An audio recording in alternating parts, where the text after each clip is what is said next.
NEET முறைகேடு வழக்கு இன்னைக்கு 11 மணிக்கு மேல சுப்ரீம் கோர்ட்ல விசாரணைக்கு வருது. நேத்தே என்டிஏ தரப்புல இருந்து ஒரு அபிடவிட், அதாவது ஒரு அபிடவிட் தாக்கல் பண்ணியிருந்தாங்க. இன்னைக்கு விசாரணை வருது. இதுவரையும் நீட் சம்பந்தமா தேசிய தேர்வு முகாமை, அதாவது என்டிஏ நிறைய பதில்கள் கொடுத்திருக்காங்க. என்ன சொல்லியிருக்காங்கன்னா, பீகார் மாநிலத்துல நீட் தேர்வு எழுதிய 17 மாணவர்களுடைய தேர்வு முடிவுகளை நிப்பாட்டி வச்சிருக்காங்க. அது மட்டும் இல்லாம அவங்க கிட்ட விளக்கம் கேட்டு ஒரு நோட்டீஸும் அனுப்பிச்சிருக்காங்க 17 மாணவர்களுக்கு.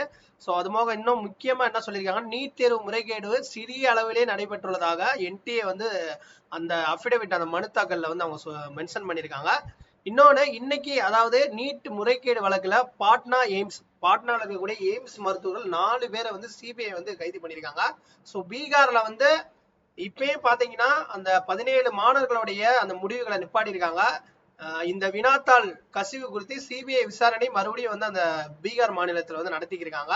சோ இன்னைக்கு நீதிமன்றத்துல என்ன மாதிரியா, உச்ச நீதிமன்றத்துல ரிப்ளை, அதாவது என்ன மாதிரியா ஜட்ஜ்மெண்ட் வெர்டிக்ட் நமக்கு வரப்போகுது அப்படின்றத நம்ம கண்டிப்பா காத்திருந்து பார்ப்போம். சோ நீங்க கண்டிப்பா இந்த தீர்ப்பு ரீ எக்ஸாம் வைக்கலாமா, என்ன மாதிரி ஒரு இது இன்னைக்கு நடக்கும் அப்படின்ற உங்களுடைய ஒப்பீனியனை கீழே கமெண்ட் செக்ஷன்ல சொல்லுங்க. ஸோ தேங்க்ஸ் ஃபார் வாட்சிங் தட். நெக்ஸ்ட் ஒரு நல்ல ஒரு அப்டேட்